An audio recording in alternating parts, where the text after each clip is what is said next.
1,00,000 টাকা দাবি করছে ওনারা দুজনেই। আমার সেটা নেই বলে আমার অর্ধেক বাড়ি করে ছেড়ে দিয়েছে। চারিদিকে ইটের দেওয়াল আর মাথার উপর পাকা ছাদ, এটুকু স্বপ্নে বুক বেঁধেছিলেন পশ্চিম মেদিনীপুরের খড়গপুরের বাসিন্দা ইতু গোপ। অভিযোগ, কাটমানির গেরোয় মাঝপথেই থেমে গেছে সবকিছু।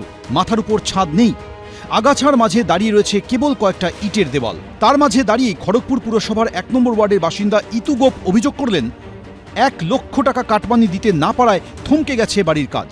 তার অভিযোগের তীর 1 নম্বর ওয়ার্ডের তৃণমূল কাউন্সিলরের স্বামী সুশান্ত সিং ও তার ঠিকাদার বন্ধু সুভাষ কাঁড়ার দিকে।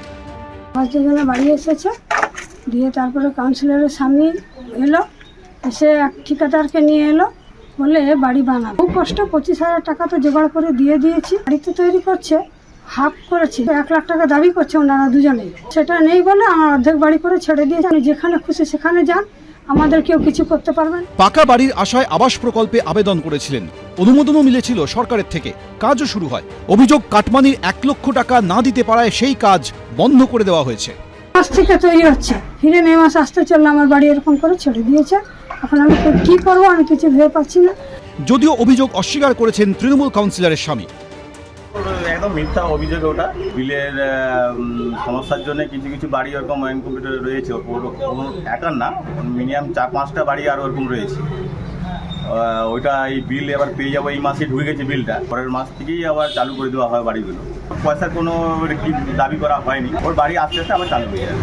দাবি যদি করার হতো আমি তো প্রথম কাজই শুরু করতাম না।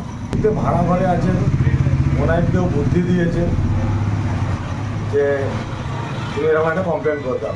অন্যদিকে সারদাপল্লীর এই ঘটনা সামনে আসার পর স্বাভাবিকভাবেই শাসক দলকে আক্রমণের পথে হেঁটেছে বিরোধীরা।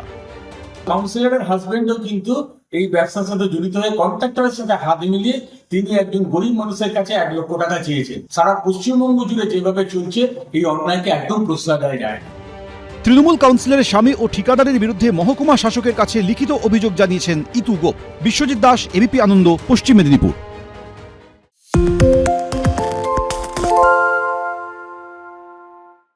আরে চাটা দে। এই আমার একটা চা দেন। কি হলো আমারটা? বাংলা পক্ষপাত চায় না, বাংলা খবর চায়। বাংলা খবর, বাংলার খবর। সত্য অন্তহীন, সত্যের খোঁজও তাই, সত্য সন্ধানে তাই আমরা অক্লান্ত, অকুতভয়। এবিপি আনন্দ নতুন ভাবনার প্রতীক, যা মনে মুক্ত, তথ্যে যুক্ত এবং যাবতীয় সীমানার বাঁধন থেকে মুক্ত।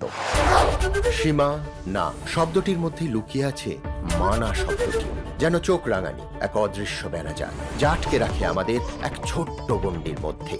একমাত্র সঠিক খবরই গড়ে তুলবে এক মুক্ত সমাজ। সেই জগৎ গড়ার লক্ষ্যে কোনো সীমানার ঠুকুটি আমরা মানব না। এবিপি আনন্দ এগিয়ে থাকে, এগিয়ে রাখে।